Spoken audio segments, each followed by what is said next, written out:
et nous trouvons rapidement nos Bibles dans le livre de Deutéronome au chapitre 30. Je vais lire à partir du verset 11 jusqu'au verset 14. Alléluia. Bien-aimé, Dieu parle. Dieu nous parle, je suis dans la joie. Alléluia, parce que je sais que Dieu nous a parlé depuis vendredi. Je sais que Dieu nous a parlé depuis vendredi. La Bible nous dit, ce commandement que je te prescris aujourd'hui n'est certainement point au-dessus de tes forces et hors de ta portée.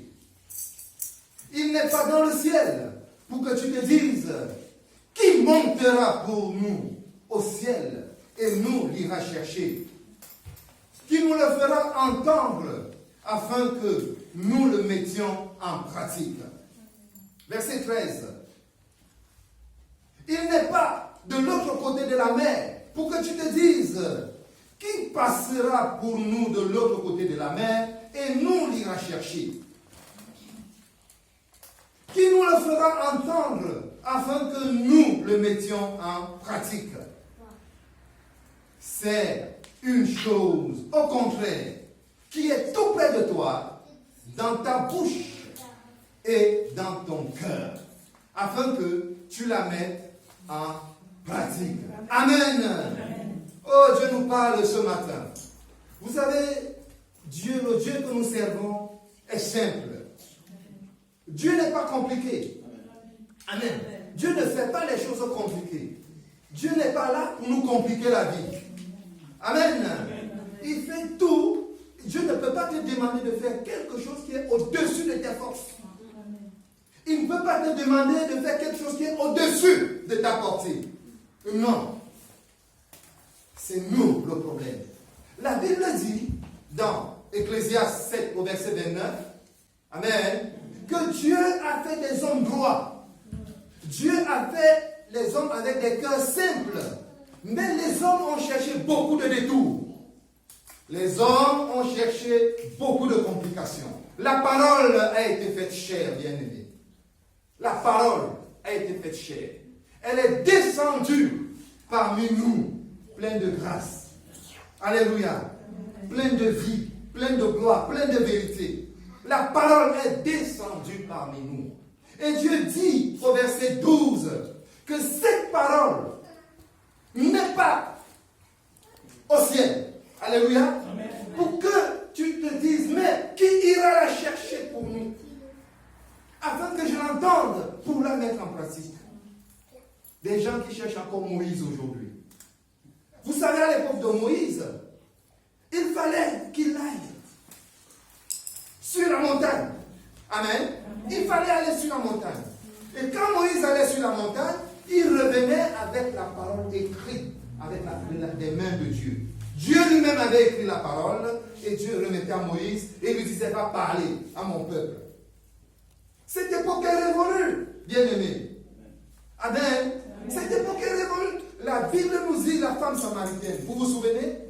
Dans Jean, chapitre 4, je lis à partir du verset 19. Cette femme dit à Jésus, Seigneur, je vois que tu es prophète. Je vois, Seigneur, que tu es prophète. Mais nos pères ont adoré Dieu sur cette montagne. Quelle montagne? La montagne de Samarie. Et vous dites qu'il faut aller l'adorer à Jérusalem, une autre montagne. Alléluia. Sion. Oui, la montagne de Sion. Donc, Jésus se retrouve entre deux montagnes. La femme lui dit, mais je vois que tu es prophète, mais nos pères ont adoré là, sur cette montagne qui est en Samarie. Et vous nous dites que nous devons maintenant aller adorer sur la montagne de Sion, à Jérusalem. Je lui dis, écoute-moi, femme. Alléluia. Écoute-moi, femme. Écoute-moi, femme. L'heure est venue où ça ne sera plus ni sur la montagne de Samarie, ni sur la montagne de Sion, amen, que vous adorerez nos pères. Alléluia. Parce que vous adorez ce que vous ne connaissez pas. Mais je te le dis en vérité, je vais jusqu'au verset 24. Amen. L'heure est venue et elle est déjà venue. Alléluia. Est-ce que nous pouvons acclamer l'Éternel? L'heure est venue et elle est déjà venue. Alléluia. Oh, je ne l'ai pas comme ça. Parce que quand mon bien-aimé a commencé à proclamer ces choses, j'ai dit Alléluia. Seigneur, tu es avec nous en esprit. Tu es là, Seigneur. L'heure est venue. Et elle est déjà venue où les vrais adorateurs adoreront Dieu, pas sur cette montagne-là, ni sur l'autre, mais en esprit et en vérité. Alléluia! Oh, parce que Dieu est esprit. Et il faut que ceux qui l'adorent en esprit et en vérité. Oh bien-aimés, saisissons cette parole. Saisissons cette parole. La parole est au milieu de nous.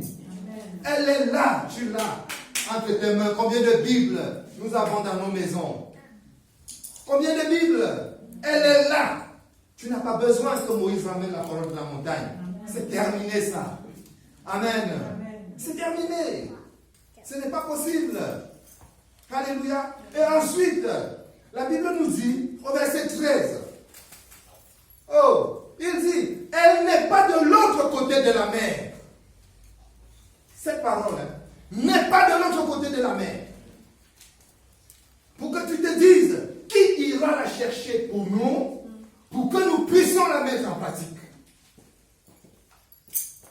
Qui ira la chercher pour nous, pour que nous puissions la mettre en pratique? De l'autre côté de la mer. Je reviens sur les 3 jours. Amen.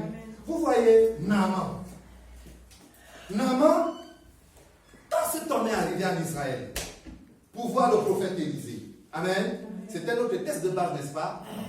2 Rois 5, à partir du verset 1 jusqu'au verset 14. Alléluia. Naaman est venu. Alléluia. La Bible nous dit que c'était un homme fort. Il est venu il a d'abord mis sa tenue d'apparat. C'était un grand général de l'armée. Il a mis cette tenue. Il est venu avec ses idées arrêtées dans la tête, préconçues. Comme nos serviteurs de Dieu nous disaient, nous venons devant Dieu avec des idées arrêtées. Il est venu avec son orgueil. Il était général de l'armée de Syrie, l'une des plus puissantes armées du monde, à son époque. Amen. Il est venu avec son orgueil. Il est venu avec ses certitudes, ses convictions. Il était sûr de lui. Il est venu avec ses calculs. Alléluia. Je vais offrir à Dieu, je vais offrir à cet homme un cadeau et il va me recevoir. Comme il nous disait, on veut donner à Dieu. En fait, nous donnons à Dieu pour que Dieu nous donne. Non, ne venons pas devant Dieu avec des calculs. Alléluia. Naaman est venu chercher un homme fort. Vous savez, il était lui-même un homme fort. Il sait c'est quoi l'autorité. Et quand on lui disait tout ce que Élisée faisait en Israël, il se disait, waouh, il était au courant. Puisque plusieurs fois, quand le roi de Syrie les réunissait dans une pièce, dans sa salle de conseil, parce qu'ils étaient en conflit permanent avec Israël, pour mettre sur pied une stratégie d'attaque, Élisée rapportait au roi tout ce que le roi de Syrie racontait dans sa chambre. Amen. Et si le roi de Syrie était au courant de cette histoire, Naaman était au courant. Parce qu'il était son bras droit. Amen. Voilà dans quel objectif Naaman arrive devant le roi le prophète en Israël, Élisée. Alors, le prophète fait barrage. Il envoie son serviteur accueillir Naaman. Alors, le prophète, par cet acte, le prophète fait écouler toutes les idées préconçues, le protocole. Tout le protocole, parce qu'il est venu pas seul, il est venu avec ses serviteurs. Vous êtes d'accord avec moi? Il vient avec ses serviteurs, donc c'est tout un protocole. Et il fallait l'accueillir avec des honneurs, avec des protocoles. D'ailleurs, il s'énerve. Il dit, c'est quoi ça? Je croyais qu'il va me recevoir. Et quand l'homme de Dieu envoie un message, va au Jourdain, jette-toi sur le Jourdain, cette fois tu seras pur. Il dit, mais non, pas moi lever la voix aujourd'hui. Il est déjà énervé parce qu'il n'a pas été reçu. Alléluia. Mais Élisée veut faire comprendre à cet homme que ce n'est pas moi qui guéris. Obéis à ce que Dieu va te dire et tu seras guéri. Il dit maintenant je ne peux pas me jeter cette fois. Il y a mieux, les fleuves de mon pays sont mieux que les fleuves d'Israël. Alléluia. Suivez-moi très bien. Les fleuves de mon pays sont mieux. J'ai oublié les noms des fleuves. Les papas. Et qui encore? Il y avait un autre nom. Oh, ils sont mieux que le Jourdain. C'est vrai que le Jourdain, c'est une eau boueuse. Amen. Elle est sale, le Jourdain. Donc, dire en général, tu te déshabilles, tu plonges là cette fois, bien dis donc, il fallait le faire. D'accord? Mais, ça c'est la nature humaine. Quand tu es devant Dieu, arrête ton orgueil. Laisse tomber ton orgueil. Et viens tout simplement. Parce que c'est toi qui es dans le besoin. Amen. Ce n'est pas Dieu qui est dans le besoin. Naaman a besoin de Dieu.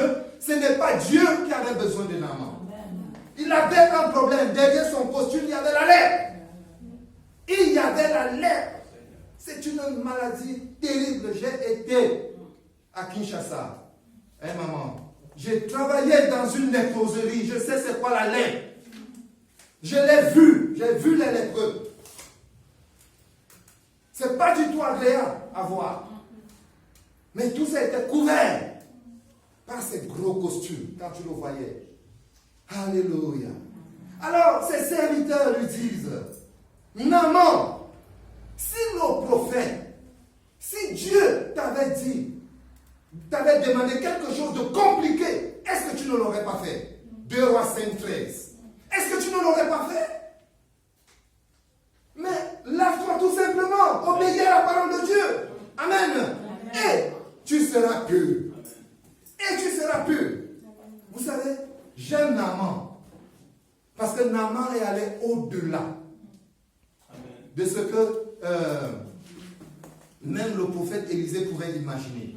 Mais comme il est prophète, j'imagine qu'il a su ce qui va se passer.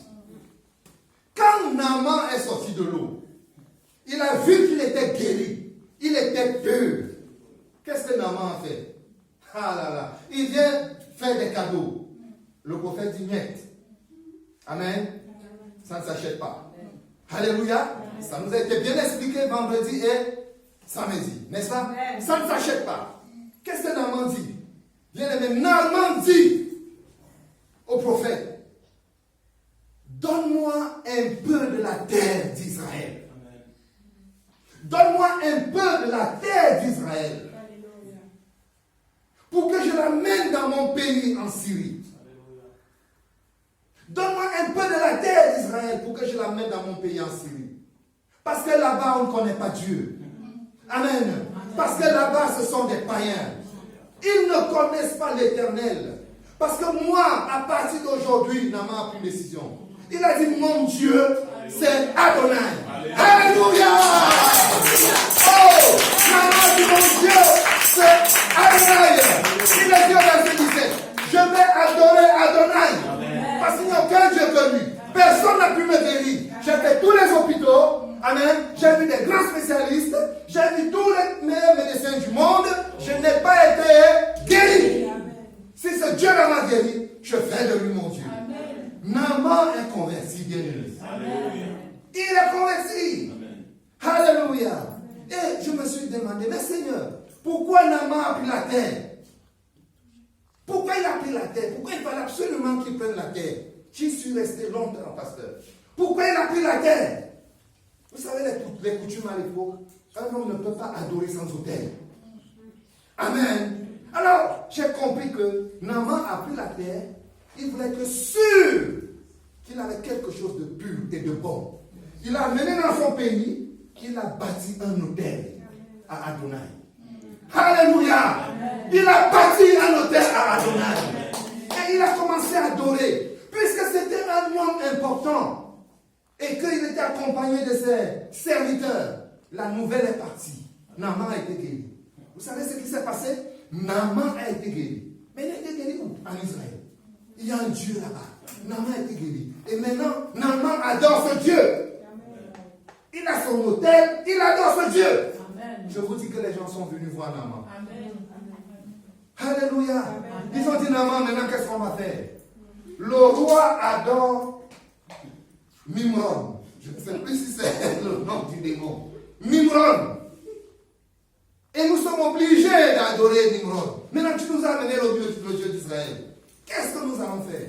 Naaman a dit à ses amis, surtout pas refuser d'aller adorer Nimrod. Parce que moi-même, j'irai. Il le dit à la suite. Il dit, prophète, excuse-moi quand j'irai adorer Nimrod parce que mon roi s'appuie sur moi. Amen.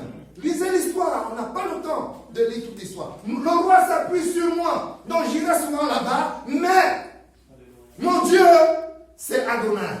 C'est lui que je vais adorer. Il a créé une cellule de prière, pasteur, dans sa maison.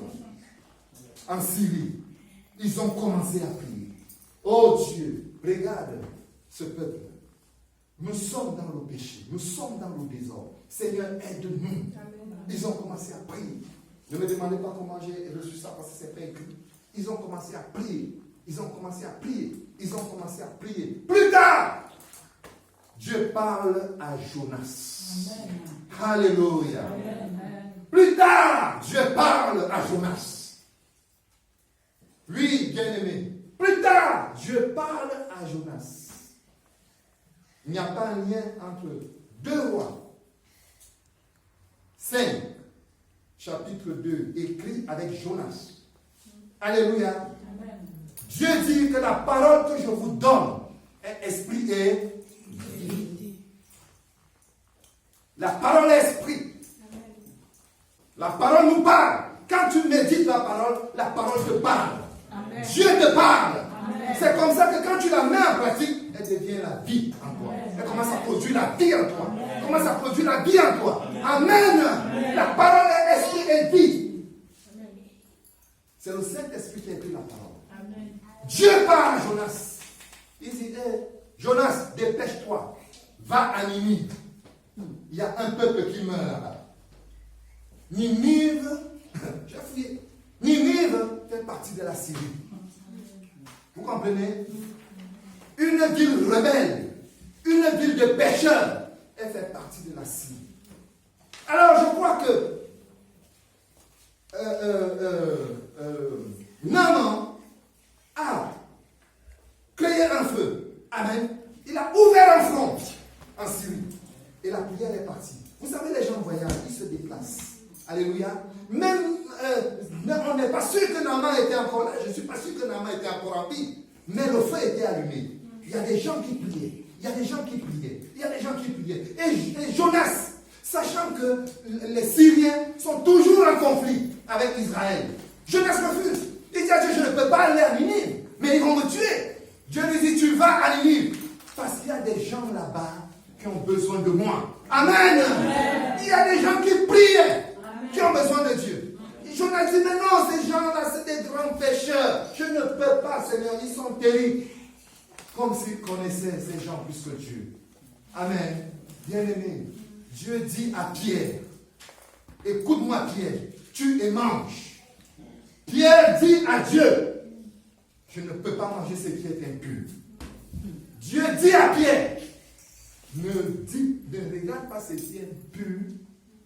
Amen. Quand moi, je dis que c'est pur. Même les pasteurs sont souvent bornés. Vous savez, Dieu c'est un gentleman. Dieu parle. Tu viens avec tes idées. Dieu dit non. Je t'ai dit, moi, je vois que cette personne est pure. Amen. Pourquoi tu l'appelles impur? Est-ce que ce n'est pas les gens comme les gens des ministres que Dieu a venu chercher? Amen. Amen. Bien aimé, nous n'allons mépriser personne qui va arriver ici. Amen. Nous n'allons jamais mépriser quelqu'un qui viendra avec nous. Amen. Les critiques, les murmures. Dieu a besoin des gens. Dieu veut gagner les gens. Dieu veut sauver les âmes. Et nous sommes là pour critiquer, pour murmurer, pour calomnier. Amen. Les âmes meurent. Allez-y dans les maisons. Amen. Vous allez voir le nombre de personnes assises en train de pleurer chez eux à cause des pasteurs, à cause des églises. Les gens meurent. Et c'était ça, Jonas. Jonas dit, mais non, je ne veux pas celui-là. Non, pas lui, Seigneur. Mais c'est là-bas que je t'envoie. Alléluia. Quand Jonas est arrivé, Jonas s'est mis à prêcher dans les rues de Ninive. Missionnaire malgré lui. Il s'est mis à témoigner de Jésus-Christ. Il s'est mis à parler de la part de Dieu. Il s'est mis à parler de la part de Dieu. Alléluia, quelque chose s'est passé. Quelque chose s'est passé. Quelque chose s'est passé. Ce peuple a décrété un jeûne. Ce peuple a décrété un jeûne. Depuis le roi jusqu'aux animaux. Parce qu'ils ont écouté la parole de Dieu. Mais je peux vous garantir qu'il y a un travail qui a été fait avant. Amen. Il y avait des petits groupes là qui priaient que Seigneur. Alléluia. Ce peuple a décrété un jeûne. Si Dieu me permet de parler un peu du jeûne ce matin, d'ouvrir cette parenthèse. Vous savez, Moïse est allé sur la montagne combien de fois? 2 fois. Il a fait 40 jours. 2 fois. Pendant 40 ans de ministère sur la terre. 40 ans. Moïse est allé 2 fois sur la montagne. Et c'est Dieu qui a appelé Moïse que viens. Moïse n'a pas dit à l'assemblée d'Israël, allons-y sur la montagne. Moïse est allé seul. Et quand même une fois il a pris quelques anciens, ils sont restés à un niveau, ils n'ont pas pu. Moïse est resté seul dans la présence de Dieu, 2 fois. Jésus, sur la terre, 33 ans de vie, 3 ans de ministère. Il est allé 40 jours combien de fois? 1 fois. Vous croyez qu'avant le ministère, il n'était pas fils de Dieu? Il ne priait pas avec son père? Jamais il a fait des 40 jours. Il est allé 1 fois, en 3 ans de ministère, en 33 ans de vie. Aujourd'hui, j'ai peur, bien aimé. On est en train de mettre le jeûne à la place de la parole. Les gens, au lieu d'obéir à la parole de Dieu, ils préfèrent les jeûnes. Et Dieu dit, l'obéissance vaut mieux que les sacrifices. Je ne sais pas où est-ce qu'on a pris cet enseignement. Pour un rien, pour un oui, pour un non, je m'en vais gêner. Mais obéir à la parole de Dieu. Amen. Je m'en vais gêner. Il y en a qui gênent. J'ai vu, on ne m'a pas dit 100 jours. 100 jours. Et Jésus se va doubler à sa droite. 100 jours. Même le Seigneur ne l'a pas fait. Vous allez me dire que c'est biblique ça? Vous allez me dire que c'est biblique de amener tout le monde, chaque année, allons-y à la montagne là-bas, 40 jours. Vous allez me dire que c'est biblique? Où est-ce qu'on a appris ça? Sans compter les 21 jours, sans compter les 7 jours, sans compter les 3 jours, dans une année. Dans ma vie chrétienne, j'ai vu les couples se casser à cause du jeûne. Oui, j'ai vu des hommes. Moi, un homme m'a dit, j'étais tout jeune, nouveau converti, j'avais une vingtaine d'années. C'était un monsieur de presque 50 ans. Il était au bord du divorce, dans l'église. Il m'a dit, mon fils, quand tu vas te marier, fais attention aux femmes là qui aiment beaucoup jeûner. Comment j'ai besoin de ma femme? Dans une année, j'ai besoin de ma femme. Elle fait 3 jeûnes de 40 jours. Ne me touche pas, je suis en jeûne. Tu as appris ça où? Tu es plus spirituel que Jésus? Tu es plus spirituel que la parole de Dieu? Cette parole est l'esprit et vie. Bien aimé, 2020, si nous la méditons, personne ne va nous tromper. Alléluia. Si nous la méditons, personne ne va nous tromper. Oui, moi aussi j'étais embarqué dans des choses comme ça. 40 jours, je jeûne, on ne voit pas les résultats. Il faut faire attention, bien aimé. Dieu parle. Regardez à Ninive. Dieu a parlé. Et ça a provoqué quoi? Un jeûne. Et ce jeûne-là avait un but. C'était quoi le but de ce jeûne? La repentance. Parce que Dieu a parlé.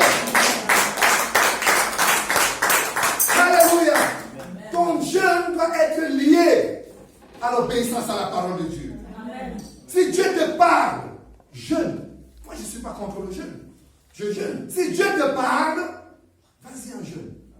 Alléluia. Dieu peut parler à l'église. Ok, on y va en jeûne. Nous sommes sûrs que Dieu nous a parlé. Alléluia. Le jeûne est bien. Mais quand le jeûne devient une doctrine, quand le jeûne est mis à la place de la parole de Dieu, tu es malade. Je vais voir le pasteur, pasteur, je suis malade, mets-toi en jeûne. Comment tu vas dire malade que mets-toi en jeûne? C'est pas possible. J'ai vu, on ne m'a pas dit, j'ai vu des gens tomber malades à cause du jeûne. Parce qu'on les a appris qu'il faut jeûner. Mais non. Dieu nous dit de mettre sa parole en pratique. De mettre sa parole en pratique. Et nous cherchons des choses compliquées. Des jeûnes et des jeûnes et des jeûnes et des jeûnes qui ne nous amènent nulle part. Asseyons-nous un peu et demandons nous-mêmes, depuis que je jeûne, qu'est-ce qui s'est passé? Toutes les religions jeûnent. Toutes les religions jeûnent. Même les païens que vous voyez là jeûnent. Oui. Qui a appris aux gens des ministres qu'il faut jeûner? C'est les païens. Ils n'allaient pas à l'église. Qui les a appris qu'il faut jeûner? Donc tout le monde jeûne. Amen. Amen. Nous avons des choses à revoir, bien-aimés. Nous devons obéir à la parole de Dieu. Ce jeûne avait un but. Il fallait se repentir pour que la colère de Dieu ne s'abatte pas sur le pays. Amen. Il fallait se repentir. Et quand ils se sont repentis, quand ils se sont vraiment repentis, parce que les gens ils ne savaient même pas pourquoi ils jeûnaient. Là, ils ont jeûné, ils savaient pourquoi ils jeûnaient. Ils se sont vraiment repentis. Qu'est-ce qui s'est passé? Dieu a arrêté le jugement qui devait s'abattre sur lui. Alléluia. Amen. Dieu a stoppé le jugement qui devait s'abattre sur lui. Bien-aimés, ne mettons pas les sacrifices. Alléluia. Il nous a été dit ici plusieurs fois que quand tu donnes ton offrande, que ça soit une adoration et non un sacrifice. Amen. Quand tu donnes, quand c'est une adoration, tu le donnes avec joie. Amen. Alléluia. Tu le donnes avec joie. Quand c'est un sacrifice, ça tire. Bien-aimé, avec amour. Amen. Avec amour. Tout ce que tu fais pour Dieu, fais-le avec amour. Amen. Au dernier verset, verset 14, il dit c'est une chose au contraire, qui est tout près de toi, dans ta bouche et dans ton cœur, afin que tu la mettes en pratique. Alléluia. C'est la parole. Mets la parole en pratique. 2020, bien aimé. Laissons les choses compliquées. Laissons les choses compliquées. Et mettons la parole en pratique. C'est ce que Jacques nous dit. Jacques, chapitre 1, verset 22. Que ne te borne pas. Ne sois pas borné quand tu médites ou quand tu écoutes la parole. Ne sois pas borné. Amen. En raisonnant toi-même. En raisonnant et en te trompant toi-même. Par des faux raisonnements. Quand on est borné, on se trompe. Nous sommes devant la parole, on se trompe. On raisonne avec la parole. Non. Obéissons tout simplement. Naman, plonge tout simplement. Et tu seras pur. Amen. Alléluia. Obéissons tout simplement. Obéissons tout simplement à la parole de Dieu. Amen. Amen. Dieu est esprit. Et il faut que ceux qui l'adorent, l'adorent en esprit et en vérité.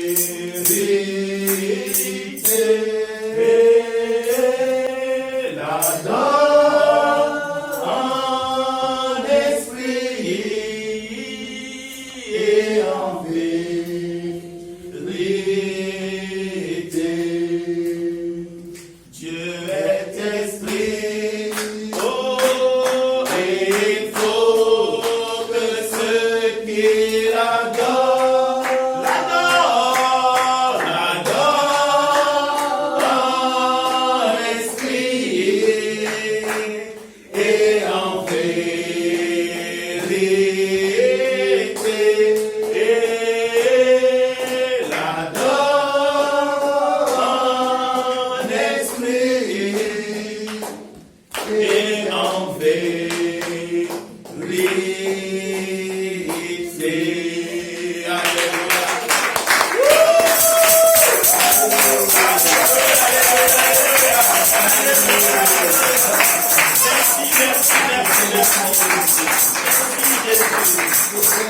Merci, merci, merci.